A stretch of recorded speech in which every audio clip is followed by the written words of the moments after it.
Bismillahirrahmanirrahim. Piran tebada itana tunakan mengenai Bismillahirrahmanirrahim. Alhamdulillahirabbil alamin, dan makna selawat dan salam kepada Rasulullah sallallahu alaihi wasallam. Nah, selanjutnya ke pengajian adalah membicarakan mengenai etika, akhlak, adab. Adab dengan alim itu. Dengan alim itu harus dia tawaddu, itu tidak boleh sombong. Sekiranya dalam ilmu sepo-sepo dengan itu seharusnya semakin tunduk tawaddu. Ibarat padi. Padi tono sekiranya tono beli isinya tono sekiranya merunduk. Lagu lama sekiranya kosong tono sekiranya ngangas padi. Tidak segitunya seharusnya orang alim. Orang alim itu ya insyaAllah laguan dengan alim itu rata-rata dia tawadukkan. Tetapi ini menjadi pelajaran bagi kita. Cuma sang tetek caning ilmu tonokan. Ante jadi hamba Allah yang tawaduk. Mana bentuk tawaduknya ini? Bentuk tawaduknya itu ulama-ulama yang dulu itu tidak pernah menulis dia. Dek negen nulis, dek negen ngarang tono. Begitu. Terkecuali lamun nawah arak tono. Permohonan dengan lek sahabat-sahabat. Itu pun berkali-kali diminta. Baru dia mulai itu mengambil fena dengan mengucapkan Bismillahirrahmanirrahim, Alhamdulillahirabbil alamin dan seterusnya. Untuk memulai ngarang. Namun kan maaf demi sehingga ilmu yang kebanyakan dengan lebar dengan ini tuh. Tidak pernah ada orang yang minta dia untuk menulis buku, menulis kitab. Itu dia karang itu sebanyak-banyaknya. Terus supaya dikenal orang itu karangannya itu. Diadakan acara besar-besaran, acara bedah buku begitu. Terus jadi pembanding profesor, doktor macam-macam.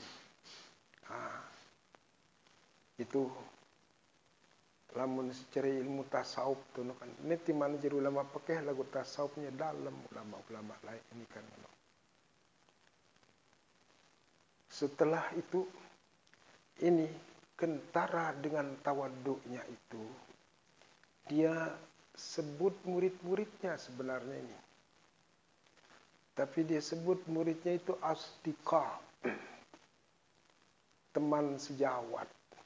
Padahal murid nengendengnya kan. Dia tidak mengatakan tulabi atau talamizi. Tidak mengatakan begitu. Tapi dia pakai itu kata-kata asdiqa. Telah meminta kepadaku. Asdiqa, teman-teman, begitu. Artinya itu ya setarayan diri netene kan murid-murid kan. Seolah-olah antara dia dengan muridnya itu tidak ada sekat, tidak ada yang lebih tinggi derajatnya begitu. Ini menunjukkan ketawaduan masih itu kan. Kalau sekarang sombong-sombong di TV itu kamu apa selepalmu begitu. Titelmu kamu apa? Kuliahmu di mana? Kan ngono saling tuding itu ngono Allah. Denara tu ajaran tasawuf sekecet pun denara. Padahal itu sabda Rasulullah sallallahu alaihi wasallam, "Man tawadha'a rafa'a wa man khapada wa man tawadha'a rafa'a wa man takabbara khafadha," begitu. Barang siapa tawaduk merendahkan dirinya, niscaya dia angkat derajatnya oleh Allah. Barang siapa menyombongkan dirinya, niscaya dijatuhkan dia oleh Allah. Kan begitu. Selanjutnya, ini masih membicarakan ini. Iya, membicarakan mengenai tawaddu. Di samping itu setelah dia dimintai untuk mengarang itu, dia doakan juga itu murid-muridnya itu dengan mengatakan hafizahumullah. Ini hafaza boleh juga ini. Boleh dibaca hafazahumullah. Boleh dibaca hafizahumullah. Nah ini dinamakan dia, kalau kita baca ilmu balaghah, majasnya namanya majas lagawi atau majas murakkab. Ini namanya majas lagawi atau majas murakkab. Kata hafizahumullah. Dia bentuk atau redaksi kata-katanya berbentuk khabariyah di sini. Tapi maknanya insya'iyah karena mengandung doa. Karena dia mengandung doa di sini. Kalau kita artikan dia secara harfiah, telah memelihara mereka oleh Allah. Kan begitu. Tapi memang orang ahli gaya bahasa yang dipakai oleh Tuan Musannif ini adalah gaya bahasa majas lagawi atau majas murakkab. Pada majas lagawi kerja majas murakkab leite. Sehingga bentuknya di sini redaksinya berbentuk khabar, tapi maknanya makna insya karena mengandung doa. Jadi harus kita artikan dia mudah-mudahan begitu. Bukan berarti telah. Kalau kita lihat secara kasat mata, artinya itu telah memelihara mereka oleh Allah. Kan tidak segitunya. Namun karena ini redaksinya berbentuk atau gaya bahasanya majas lagawi, maka harus kita artikan dia mudah-mudahan memelihara mereka oleh Allah. Ini dia doakan muridnya ini oleh pengarang kitab ini. Apa yang dipinta oleh murid-muridnya ini? An a'mala ay usannifan muhtasaran. Lagi-lagi kelihatan di sini tawaddunya. Bahwa aku mengarang muhtasar. Muhtasar itu kitab kecil. Padahal dia tahu membaca ya tene kan terus beli kitab tene. Tapi karena tawaduknya itu dia anggap ini kitab ini. Dikatakan kitabnya itu muhtasar. Kitab ringkes. Subhanallah ini. Yang harus kita. Makanya ya Mas Ongkat Sipiran ini tuh. Karena ikhlasnya ulama-ulama dulu itu kita tidak mengenal. Dan kitabnya tidak pernah diperkenalkan. Tidak ada acara bedah buku. Tidak ada jadi pembanding dan sandingannya itu. Tetap selesai dia karang Allah. Terus laguan dengan simbaca ya tunukan sedunia yang ngaji kitab menekan gitu.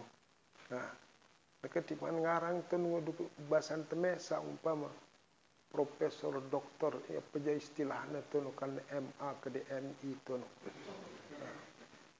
Dinarap minat untuk anu. Dinarap minat kita untuk membacanya itu kan no.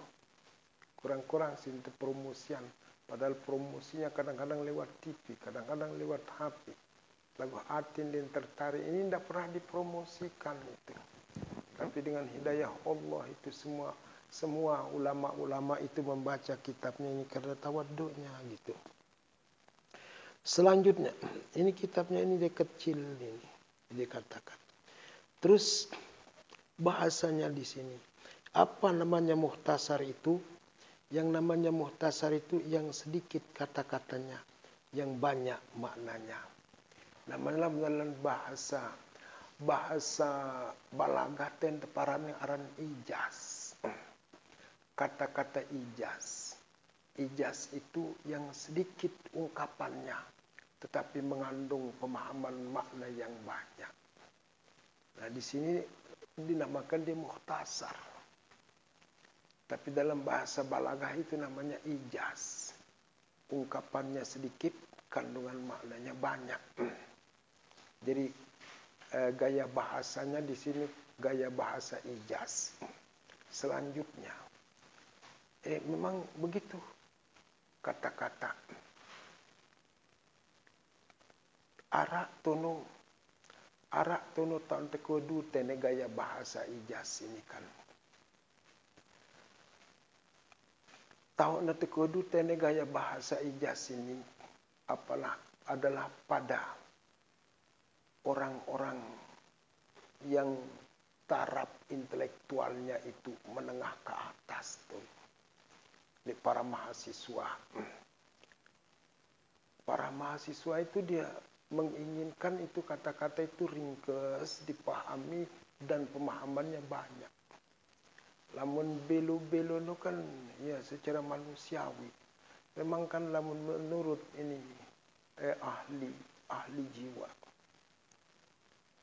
Ketertarikan manusia itu menyerap ilmu itu paling banter itu 1 jam. Sangkatun lah mulai pendidikan kan. Entah 45 menit itu kan ganti pelajaran. Ada refreshing. Begitu. Ganti pelajaran, ganti guru. Bagus tuh kan. Karena lamun terus menerus itu akan menimbulkan kejenuhan. Kalau sudah timbul kejenuhan itu betapapun banyak uraiannya itu bakal tidak diterima dia. Nah karena lamun dengan taraf intelektual dengan ini agak tinggi, maka hendaknya kita nyampaikan pelajaran itu adalah dengan memakai ini bahasa ijaz singkat. Nah lawanan ijaz ini dalam ilmu balagah ada teparaning itnab. Itnab itu panjang lebar ucapannya, tapi kandungan maknanya sedikit. Nah sering dicontohan lamun ijaz sedikit, tapi maknanya banyak. Misalnya kata-kata hadirin hadirat. Hadirin hadirat kan semua orang yang ada di tempat itu. Dan hadiratnya perempuan itu. Termasuk di sana umpama presiden, termasuk dalam kata hadirin. Perdana Menteri, termasuk dalam kata hadirin. Nah, itu dinamakan kalau kita cukupkan dengan mengatakan hadirin hadirat rahimakumullah. Ketika kita berpidato, itu gaya bahasanya namanya ijaz atau mukhtasar dalam kitab ini. Nah, lawanannya ijaz itu itnab. Itnab itu panjang lebar ucapannya, tapi maknanya itu sedikit begitu. Dengan pidato umpamakan Marsiburi ini selaku terhormati Bapak Presiden Republik Indonesia yang terhormat, Bapak Menteri Agama Republik Indonesia yang terhormat, Bapak Gubernur Kepala Daerah tingkat 1 Nusa Tenggara Barat yang terhormat. Padahal sedikit hormatin nantong Republik Indonesia tersebut nantong Nusa Tenggara Barat tersebut terus Bapak Bupati Kepala Daerah tingkat 2 Lombok Barat, Lombok Tengah, Lombok Timur tersebut. Nah itu gaya bahasanya itnab itu. Maksudnya cuma sedikit itu. Kalau kita mengatakan umpama kepada yang terhormat Bapak Presiden Republik Indonesia, sekecil maksudnya di sana cuma Presiden dan Pak Jokowi doang kan nganu. Tapi kita udah sebut itu ben Bapak terus Presiden Republik Indonesia terus itu panjang lebar, tapi maksudnya cuma satu orang kita hormati, yaitu Bapak Jokowi doang. Atau masih beruintel Bapak Gubernur. Oleh kebetulan barang terkecil Bapak Gubernur peletakan batu pertama di Masjid Ranjok Timur Mekarsari. Nah, ya ini hormatin kepada Bapak Gubernur Kepala Daerah tingkat 1 Nusa Tenggara Barat. Padahal loro Pak Anu kena papar ngeren Pak Zul doang kena beri tulang gubernur, terus kepala daerah, terus tingkat 1, terus Nusa Tenggara, terus Malik Trombosit Barat. Itu namanya gaya bahasanya itnab.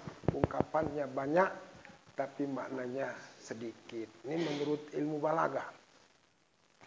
Selanjutnya ada 3 jaringan ilmu balagah. Ada dinamakan musawah. Musawah itu ungkapan dan kandungan maknanya sama.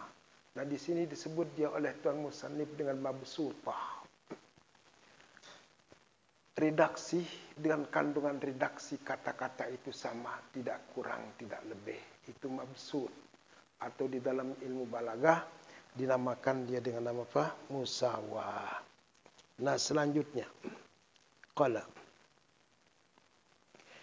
Kenapa ini? Kenapa perlu memakai kata-kata mabsut dan kata-kata mukhtasar di sini? Kalau kata-kata mabsut dipakai ini supaya bisa dipahami oleh orang yang agak sulitan paham. Karena watak kepribadian manusia itu dengan terbagi jadi telu tenek. Arak teparani aran khalid zihni. Arak teparani tona mutaraddid. Arak teparani aran ingkari. Ya, watak kepribadian manusia. Namun dengan khalid zihni ini tona si gampang menerima, gampang memahami. Itu tidak perlu kita panjang lebar ngomongnya. Cukup sudah apa yang perlu kita sampaikan dia akan menerima. Berbeda dengan mutaraddid, orang yang sangsi. Tidak segampang itu dia menerima apa yang kita sampaikan. Dia membutuhkan dalil. Baru neterimanya netonu. Nah, misalnya umpama tonokan kita mempatwakan pada hari Lebaran itu amal yang paling afdal itu adalah berkorban. Dia membutuhkan dalil. Apa jadi dalilnya kan begitu? Apa jadi dalilnya amal di hari raya Idul Adha itu adalah berkorban? Nah, kalau cukup kita mengadakan korban lang, dah dia terima. Ini radio seda namanya kan begitu. Dia membutuhkan itu apa namanya itu? Ya dalil sudah. Nah, kecuali dalam tujuan ini dalil. Ini adalah sabda Rasulullah Sallallahu Alaihi Wasallam dalam satu hadis diriwayatkan dia oleh Abu Hurairah. Beliau bersabda, afdalul a'mal inda yaumil aid kurbanun. Begitu. Paling afdal pada hari raya Id, paling afdal amal pada hari raya Id itu adalah berkorban. Begitu baru dia percaya. Ini orang mutaraddid. Nah, apalagi orang ingkar. Orang ingkar itu dia membutuhkan bukti, bukan dalil. Yang dibutuhkan orang ingkar itu adalah bukti nyata. Nah, misalnya berutun masih beru ini tuh. Yang paling afdal kita lakukan di hari raya Idul Adha itu adalah berkorban. Dia akan begitu menuntut. Kalau ustadznya berapa ekor kambing dikorbankan kan begitu. Sapi apa kambing? Kalau kambing berapa ekor? Kan ini tuh merotes tuh. Ini namanya orang ingkar. Lam cuma berbunyi-bunyi doang tuh. Tidak akan mau dia terima itu. Ini namanya omong kosong begitu. Kalau kita ngomong itu harus kita buktikan omongan kita. Itu namanya orang ingkar kalau dia itu. Kalau dia menuntut seperti itu. Kecuali, makanya kalau kita berbicara di hadapan orang yang ingkar, begitu caranya. Kita dulu tu nenggorok bende. Insya Allah itu ndek sudah luwek tertono. Ndek luwek korban sekitar telu jaga tu. Nah itu baru dia angkat jempol begitu. Nah, apalagi temu ini musik kita hamba Allah, syukur, alhamdulillah 1 juta rupiah. Amun orang ingkar itu akan berkata, kamu berapa Haji Musleh begitu kan? Ya sering tuh. Sekian lama kamu itu ngomong-ngomong kamu berapa juta rupiahnya kan? Tapi orang ingkar. Dengan jahiliyah ini kan mulai kalau zaman Nabi itu. Makanya Nabi kita itu bukan hanya dengan dalil, tapi dengan bukti. Jadi bukti ini kan mukjizat begitu. Apa kemilian ini tuh kan keturutan isi Nabi Muhammad sallallahu alaihi wasallam. Sekenuan juga masih nabi-nabi lain. Dibuktikan dia dengan mukjizat. Misalnya zaman Nabi Musa tuh kan itu beradu ilmu seher. Dibuktikan oleh Nabi Musa itu lepas tongkatnya itu. Habis ditelan itu seher yang berupa buaya, binatang buas, ular besar. Ditelan oleh tongkat Nabi Musa alaihi salatu wassalam. Berukna mereka itu pada beriman kepada Nabi Musa kan ngono. Lamun cuma ongkat doang dan mele dengan lain itu dengan. Makanya mukjizat itu menjadi bukti nyata. Sekenuan juga Al-Quran itu kan orang jahiliyah itu, orang Bani Quraisy itu pandai-pandai berpantun, berpuisi, bersyair, berirama. Terus diadakan itu Arabic Idol sekali seminggu tuh begiliran Mina Kancale Muzdalifah. Jadi wajib haji jerin sintepina padahal tuh adalah jerian untuk ajang Arabic Idol. Berbalas pantun, bernyanyi biduan nita. Semarang jadi juara tuh tergantung bait syair nilai Ka'bah. Terus orang yang menyanyikan itu terkenal itu. Naik reputasinya setinggi-tingginya. Tapi begitu datang Al-Quran tuh kan selapu syair-syair puisi-puisi, prosa-prosa yang dianggap itu bernilai mutunya tinggi itu demi bacaan Al-Quran si Rasulullah SAW seolah-olah itu tidak ada nilainya puisi bait syair-syair orang jahiliyah itu kan. Sangkan kan menurut riwayat tuh lamun kenyangkan tuh berdakwah Nabi itu dengan anu ini yaj'aluna asabi'ahum fi azanihim waqra. Mereka menyulen telinga mereka itu dengan jari-jarinya. Antin tak nasi dengar ya itu. Karena lamun dengar tuh lantunan ayat Al-Quran bait-bait syairnya itu jadi keok tuh. Kak olam cara bahasa tinju itu tidak bisa, tidak ada mutunya sama sekali kan kan. Ya jadi mujizat tuh kan bukti nyata. Nah selanjutnya nah ini kita bicarakan yang diminta untuk dikarang itu adalah ilmu fikih. Ilmu. Siaran ilmu ini tuh kan. Siaran ilmu itu mengetahui yang sebelumnya tidak diketahui itu. Itu namanya ilmu. Mengetahui sesuatu yang sebelumnya tidak diketahui. Pada dasarnya kita tidak tahu. Setelah kita pelajari lalu kita tahu, itulah namanya ilmu. Nah selanjutnya fikih itu. Fikih itu mirip dia dengan ilmu itu. Fikih itu artinya paham. Fikih itu artinya ilmu juga begitu. Tapi secara khusus kalau fikih itu adalah membicarakan masalah hukum-hukum agama. Sangka ning ulama, kesepakatan para ulama. Ilmu yang wajib kita tuntut itu cuma 3 macam ilmu. Selebihnya itu wajib kifayah.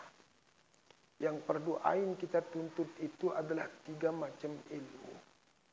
Pertama ilmu tauhid, yang kedua ilmu fikih, yang ketiga katanya ilmu akhlak. Cuma itu yang wajib kita tuntut. Karena hadis Rasulullah itu umum. Utlubul ilma faridatun ala kulli muslimin wa muslimatin. Menuntut ilmu itu hukumnya wajib atas laki-laki yang Islam, perempuan yang muslimah, kan begitu. Karena ilmu itu banyak macamnya. Lalu mana yang hukumnya fardu itu? Menurut kesepakatan ulama, seperti tadi itu, ada 3 macam ilmu yang hukumnya fardu ain. Pertama ilmu tauhid, yang kedua ilmu fikih, Yang ketiga ilmu akhlak begitu. Atau ilmu tasawuf, bukan ilmu akhlak.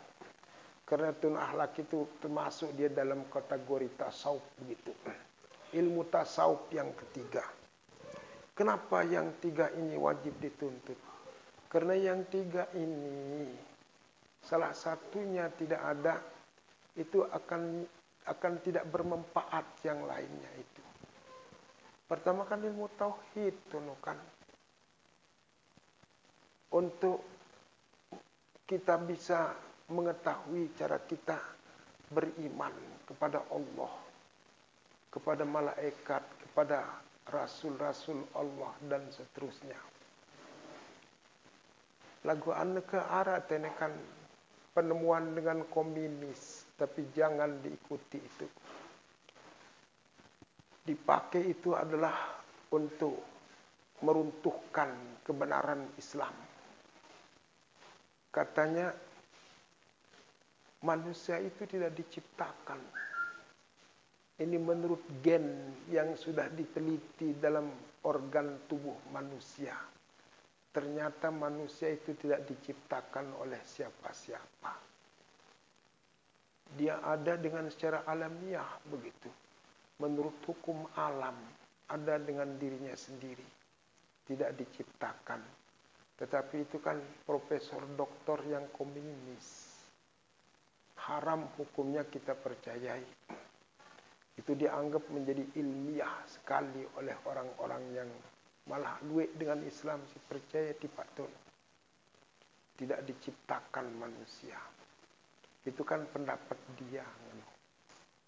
Kan pada mara anu kan pertama lain manusia itu asalnya adalah kera. Rami itu bukan Nabi Adam. Lagu asal kera itu berevolusi. Artinya itu berubah bentuknya. Asal mula tunun naik sileka tunun 4 manusia bulu awaknya. Terus ngonek-ngonek karena berpindah tempat. Sesuai dengan situasi kondisi belajar leka sinai 2. Biasa ngonek-ngonek jerak leka sinai 4. Nah, karena situasi kondisi tertentu lesopuk tempat. Di satu tempat bulunya ini jadi ten ini galang. Jadi marak kulit kita jadi ini. Jadilah yang manusia. Ramai profesor doktor banyak yang mendukung itu dengan Islam. Mesti mendukung asal manusia itu adalah monyet. Tetapi setelah diadakan diskusi itu, keketuannya yang monyet yang berevaluasi, yang berevolusi menjadi manusia itu jenis monyet yang mana? Kan luwe macam monyet itu kan, orang utan, pitu lah menceritakan macam-macam mana yang berevolusi itu. Dia tahu yang itu. Terus keketuan Malik yang lebih asal itu nasi tahun berevolusi napa le Afrika, Amerika atau le Eropa atau le Asia, dia tahu masih. Terus ditanya lagi, kenapa sekarang dia berhenti berevolusi? Dia tahu entah jawab kan batal ya masih itu. Jadi jeraan tekudu tahun mulai aja selapu dengan hampir percaya manusia itu adalah asalnya itu monyet. Terus Malik menurut ilmiah sekarang kan menurut agama tono kan bumi ini dia datar. Waja'alnal arda mihada. Kami jadikan bumi ini adalah datar. Sementara menurut ilmiah tono, ilmu itu bundar seperti bola.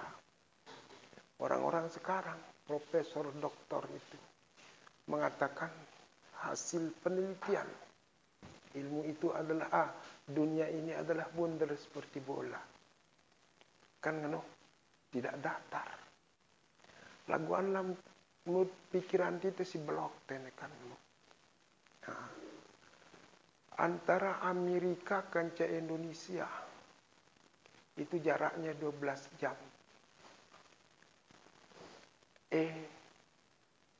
Amerika ini di atas Indonesia tahu.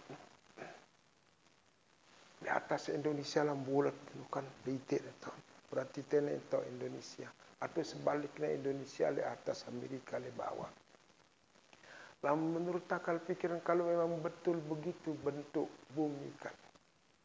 Padahal bumi ini 65% adalah lautan. Kedung buik sungai lautan Amerika ini Pak Indonesia kan membawa antar Indonesia. Tarabe ke di Indonesia tu kan ngono. Tangutilah kan laut Amerika tu. Atau ini Indonesia umpama di atas Amerika tene. Berarti tene kan laut ngono. Kedung buik tu Amerika tu tenggelam. Kan lamun tetu tono berbentuk bundar. Lagu Arab penelitian Rubin bukan berbentuk bundar seperti bola. Dia lonjong nih. Lonjong marak kosong nu. Bentuk dunia ini dia lonjong seperti kosong. Nah kan sudah mulai berubah tuh kan. Dia bulat jadi kan. Mulai lonjong mana kembali setiap Al-Quran ya bahan datar gitu. Artinya pendapat manusia kan. Sama seperti sekarang ini. Setelah diteliti gen manusia itu ternyata manusia tidak diciptakan. Karena buruan manusia artinya komunis tuh yang menelitikan. Komunis yang meneliti kan pendapat nanti semualah umat manusia jadi komunis kan. Mulai berubah itu pinak manusia ini kan. Kita tidak boleh gampang-gampang tertarik percaya apabila pendapat itu atau ilmu pengetahuan modern itu akan mengeluarkan kita dari agama kita. Haram hukumnya kita terima. Kita wajib beriman kepada Allah, beriman kepada Rasulullah, beriman kepada Al-Quran.